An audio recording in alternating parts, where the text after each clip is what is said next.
की दूरगामी सोच और नीतियों पर आधारित बजट, विपक्ष में दूरदृष्टि का अभाव। कृष्ण बेदी, किसान की समृद्धि से देश की समृद्धि संभव, युवा नेतृत्व और नारी शक्ति से प्रेरित बजट। कृष्ण बेदी भाजपा मुख्यालय पंचकमल में आयोजित प्रेस वार्ता को संबोधित करते हुए हरियाणा सरकार के कैबिनेट मंत्री कृष्ण बेदी ने कहा कि तमाम वैश्विक चुनौतियों के बावजूद देश की अर्थव्यवस्था तेजी से आगे बढ़ रही है।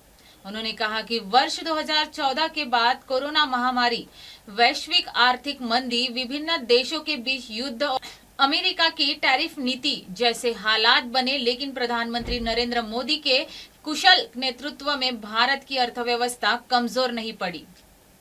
कृष्ण बेदी ने केंद्रीय वित्त मंत्री निर्मला सीतारामन की सराहना करते हुए कहा कि वर्ष 2026 का बजट सरकार की दूरगामी सोच और ठोस नीतियों का परिणाम है।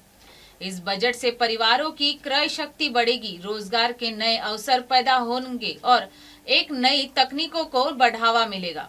इस सवाल के जवाब में उन्होंने कांग्रेस पर निशान साधते हुए कहा कि कांग्रेस शासन में दूरदृष्टि का अभाव रहा है। कांग्रेस ने हमेशा त्वरित वाहवाही और वोट बैंक की राजनीति के लिए बजट पेश किए। उन्होंने कहा कि मुख्य विपक्षी दल होने के नाते कांग्रेस को अच्छी नीतियों का स्वागत करना चाहिए, लेकिन वह केवल नकारात्मक राजनीति कर रही है, जो स्वास्थ्य लोकतंत्र के लिए उचित नहीं है। कृष्ण बेदी ने कहा कि बजट में किसानों के लिए कृषि आधारित अर्थव्यवस्था को सुदृढ़ करने के प्रावधान किए गए हैं। उन्होंने कहा कि किसान की समृद्धि से ही देश की समृद्धि संभव है। आत्मनिर्भर भारत के लक्ष्य को ध्यान में रखते हुए बजट में कई अहम कदम उठाए गए हैं, जिनसे एमएसएमई सेक्टर, रक्षा अनुसंधान, पर्यटन, टेक्नोलॉजी, इंफ्रास्ट्रक्चर, नागरिक सुरक्षा और महिला सशक्तिकरण को लाभ मिलेगा। सरकार की प्राथमिकता अर्थव्यवस्था की गति को तेज और सतत बनाए रखना है। इस अवसर पर भाजपा जिला अध्यक्ष अजय मित्तल ने कैबिनेट मंत्री कृष्ण बेदी का पुष्पगुच्छ भेंट कर स्वागत किया। प्रेस वार्ता में पूर्व नगर महापौर कुलभूषण गोयल, प्रदेश उपाध्यक्ष बंतो कटारिया, वरिष्ठ नेता श्यामलाल बंसल, सीए पंकज गुप्ता, जिला महामंत्री जय कौशिक और जिला मीडिया इंचार्ज के चंदन भी उपस्थित रहे। पंचकुला एमएनएस न्यूज से परमजीत सिंह की खास रिपोर्ट। बनी श्रीमान नरेंद्र मोदी जी के नेतृत्व में तब से लेकर आज तक वित्त मंत्री के रूप में चाहे जिस भी हमारे नेता ने अपनी जिम्मेवारी निभाई हो, परंतु एक बात तय है कि प्रत्येक बजट को एनडीए की सरकार बनने के बाद लोगों की राय शुमारी, लोगों की जिज्ञासा, लोगों की ज़रूरत, लोगों के लिए बजट हमारी एनडीए की सरकार ने बनाने का काम किया। बड़ा लंबा प्रोसेस एनडीए की सरकार चलाती रही है, चाहे औद्योगिक घराने के लोग हों, चाहे कृषि के एक्सपर्टीज़ हों, चाहे हमारे श्रमिक जगत से जुड़े हुए हमारी जितनी भी एसोसिएशंस और ऑर्गेनाइजेशंस हैं, व्यापार जगत की, इसके साथ साथ देश की सुरक्षा को लेकर जितनी एक्सपर्टीज़ हैं, देश की विज्ञान और प्रौद्योगिकी को जो एक्सपर्टी टीमें दुनिया भर में देखती हैं, लंबे उनसे चर्चा, विचार विमर्श और चिंतन मंथन के बाद हम हर बार बजट पेश करते रहे हैं। और उसी का कारण है कोरोना जैसी महामारी आने के बावजूद हमारी अर्थव्यवस्था कभी भी नहीं डगमगाई। हमारी कभी भी, चाहे नोटबंदी हो,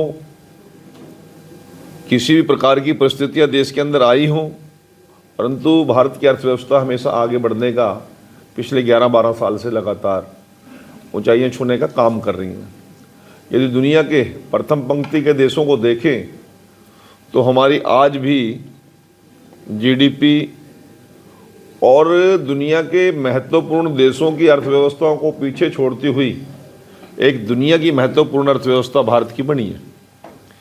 इसका सिर्फ एक ही सबसे बड़ा कारण मैं मानता हूं कि देश की सरकार ने बड़े खुले दिल से लोगों से रायशुमारी की, लोगों से विचार विमर्श किया, लोगों से खुली चर्चा करने के बाद जो बजट पेश किया वो लोगों के हित के लिए, देश के हित के लिए और दुनिया की प्रगति के साथ भारत भी अपनी प्रगति को आगे बढ़ाए, उस सोच को लेकर हमने किया। पिछले बजट के अंदर हमने 12 लाख तक का जो टारगेट रखा था उसका भी एक हमारी अर्थव्यवस्था पर एक बहुत बड़ा प्रभाव पड़ा। अमेरिका की बेतुकी धमकियों के बावजूद भी हमने जो जीएसटी की स्लैब्स में चेंजेस किए, दुनिया भर की जितनी भी हमारी मोटर व्हीकल्स की सेल्स को भारत ने अचीव किया। ये केवल हम नहीं कह रहे, केवल राजनीतिक लोग नहीं कह रहे हैं, ये मारुति और जितनी कंपनीज हैं उन्होंने भी इस बात की बड़ी विस्तार पूर्वक चर्चा की। कल देश के वित्त मंत्री ने 2026-27 के लिए जो बजट पेश किया उसमें बहुत सी चीज़ों पर चर्चा करेंगे तो बड़ा लंबा समय हो जाएगा, परंतु मैं मुख्य बिंदु आपसे शेयर करके आप लोगों की भी जिज्ञासा और आपके साथ जुड़े हुए जितने भी आपके दर्शक हैं, देश के नागरिक हैं, उन सभी की जिज्ञासा शांत हो और एक कुछ चीज़ें जितनी मैं अर्थव्यवस्था का समझता हूँ उतना आपके साथ में शेयर करके उस जिज्ञासा को शांत करने का काम करेंगे। सर्वप्रथम हमारे देश की इकोनॉमी कृषि आधारित इकोनॉमी है। कल के जो बजट में अन्नदाता का समग्र कल्याण, मोदी सरकार के लिए विकसित भारत की प्रथम प्राथमिकता समृद्ध किसान है। कृषि उत्पादन में विविधीकरण, उत्पादकता वृद्धि तथा आय वर्धन हेतु बजट में उच्च मूल्य फसलों के जैसे तटीय क्षेत्रों में नारियल, चंदन, कोको, काजू, उत्तर पूर्व में वृक्ष आधारित उत्पादन, पर्वतीय क्षेत्रों में बादाम, अखरोट और पाइन नट के लिए सहायता का प्रस्ताव है। नारियल प्रोत्साहन योजना के माध्यम से प्रमुख नारियल उत्पादक राज्यों में पुराने बागों के स्थान पर नई पौध लगाकर उत्पादकता बढ़ाई जाएगी। भारतीय काजू और कोको हेतु समर्पित कार्यक्रम के द्वारा 2030 तक आत्मनिर्भरता प्राप्त करते हुए इसे उत्कृष्ट वैश्विक ब्रांडों में रूपांतरित करने का लक्ष्य रखा गया है।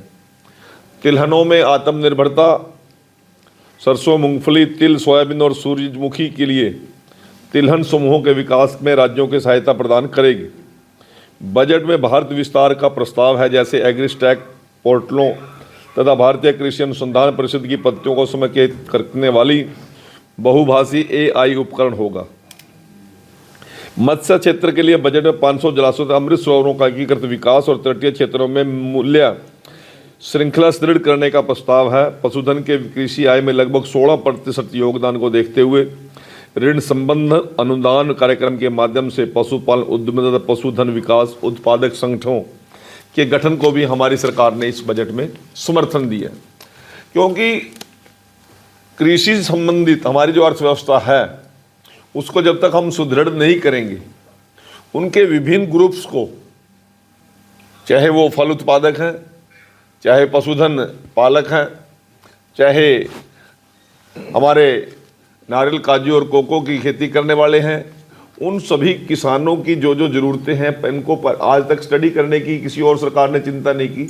ये पहली बार हमारी सरकार ने बजट में किया है और यदि किसान समृद्ध होगा तो हमारी अर्थव्यवस्था मजबूत होगी, इसमें कोई दो राय नहीं है।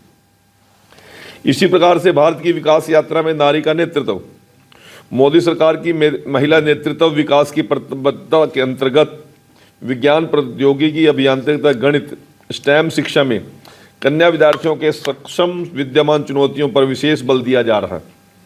लखपति दीदी कार्यक्रम की उपलब्धियों को आगे बढ़ाते हुए सरकार महिलाओं को ऋण संबद्ध आजीविकाओं को आगे बढ़ाकर उद्यम स्वामित्व की दिशा में सक्षम करेगी। इस उद्देश्य से समूह स्तरीय महासंघों के माध्यम से समुदाय स्वामित्व वाले शी मार्ट स्थापित किए जाएंगे और पूंजी सहायता प्रदान करके प्रत्येक जिले में कन्या छात्रावास की स्थापना करेगी, ताकि उच्च शिक्षा हेतु सुरक्षित एवं सहायक आवास व्यवस्था सुनिश्चित की जाए। व्यवहार्यता, अंतराल, वित्त पोषण, VGF तथा के साथ महिला के सशक्तिकरण के लिए हमारी सरकार वचनबद्ध है। इसी प्रकार से मैं आप लोगों के माध्यम से बताना चाहता हूँ, अमृतकाल का साकार रूप सर्व समाज हेतु सामाजिक न्याय कल्याण, सबका साथ सबका विकास की संकल्पबद्ध दृष्टि के अनुरूप दिव्यांगजनों को गरिमा प्रदान करने का कार्य मोदी सरकार ने किया है। इसी क्रम में बजट में प्रत्येक दिव्यांगजन समूह की आवश्यकताओं के अनुरूप उद्योग संगत अनुकूलित प्रशिक्षण के माध्यम से गरिमापूर्ण आजीविका अवसरों को प्रस्ताव किया गया है। दिव्यांगजनों के लिए उच्च गुणवत्ता सहायक उपकरणों में समायोजित उपलब्धता को ध्यान में रखते हुए बजट में artificial limbs manufacturing corporation of India Alimco को सहायक उपकरण विनिर्माण का विस्तार करने, अनुसंधान एवं विकास, आर्टिफिशियल इंटेलिजेंस के समावेशन में निवेश करने और प्रधानमंत्री दिव्यांग सुख केंद्रों को सुदृढ़ करने, दिव्यांगजनों वृद्धजनों हेतु उत्पादों की उपलब्धता और उनके क्रय के लिए सहायक प्रौद्योगिकी विक्रय केंद्रों की स्थापना करने की हमारी सरकार ने एक बहुत बड़ी वृद्धि योजना बनाई है। इसी प्रकार से राष्ट्रीय हथकरघा एवं हस्तशिल्पी कार्यक्रम का प्रस्ताव भी इस बजट में किया गया। धरोहर पर्यटन एवं वन्य जीव संरक्षण, मोदी सरकार भारत की समृद्ध संस्कृति धरोहर और प्राकृतिक आपदा को विश्व पटल पर प्रस्तुत करने के लिए प्रतिबद्ध है। बजट में Lothal, Dholavira, Rakhigarhi, Adichanallur, Sarnath experimental cultural destinations के माध्यम से जीवंत अनुभव आधारित सांस्कृतिक गंतव्य के रूप में विकसित करने का प्रस्ताव है। National destination digital knowledge grid की स्थापना कर सांस्कृतिक, आध्यात्मिक और धरोहर महत्व के सभी स्थलों का डिजिटल अभिलेखीकरण किया जाएगा, जिससे स्थानीय अनुसंधानकर्ताओं, इतिहासविदों तथा विषय वस्तु निर्माताओं के लिए रोजगार के अवसर प्रदान किए जाएंगे। पर्यावरण आधारित पर्यटन हेतु बजट में हिमालय श्रृंखला, पश्चिमी घाट, उत्तर पूर्व में विश्व स्तरीय पर्वत यात्रा, पद यात्रा मार्ग तथा ओडिशा, आंध्र प्रदेश, तमिलनाडु, कर्नाटक और केरल के तटीय नेस्टिंग स्थलों पर टर्टल ट्रेल्स तथा पुलकित झील के निकट पक्षी दर्शन पथ विकसित करने का प्रस्ताव भी रखा गया है। राष्ट्रीय आतिथ्य संस्थान स्थापित किया जाएगा। भारतीय प्रबंध संस्थान IIM के सहयोग से 20 प्रमुख पर्यटन स्थलों पर 10,000 मार्गदर्शकों का कौशल विकास किया जाएगा। माननीय प्रधानमंत्री नरेंद्र मोदी जी के दूरदर्शी नेतृत्व में भारत ने 2023 में international big cat alliance IBCA की स्थापना की थी। इस वर्ष भारत प्रथम वैश्विक बिग कैट शिखर अलायंस की मेजबानी कर रहा है, जिसमें विस्तार क्षेत्र में 95 देशों के सरकार के प्रमुख संयुक्त संरक्षण रणनीतियों पर विचार विमर्श करेंगे। हमने अब ट्रैवल एजेंटों के साथ साथ जो पर्यटन स्थलों पर गाइड्स उन पर्यटन स्थलों की जानकारियां विस्तृत रूप से देते हैं, उनके लिए भी 10,000 लोगों का एक ट्रेनिंग करने की योजना हमारी सरकार ने इस बजट में रखी है, ताकि नए रोजगार के अवसर सृजन किए जा सकें।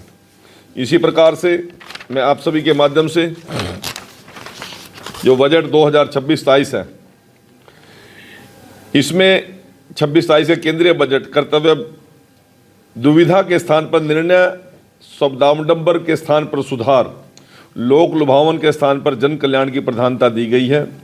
आत्मनिर्भरता को ध्रुव तारा मानते हुए बजट संरचनात्मक सुधारों, राजकोषीय संयम और सतत लोक निवेश केंद्रित है तथा सुनिश्चित करता है कि प्रत्येक शासकीय पहल का प्रत्यक्ष लाभ नागरिकों तथा रोजगार सृजन, कृषि उत्पादकता, परिवारों की क्रय शक्ति और सार्वभौमिक सेवाओं के रूप में पहुंचे।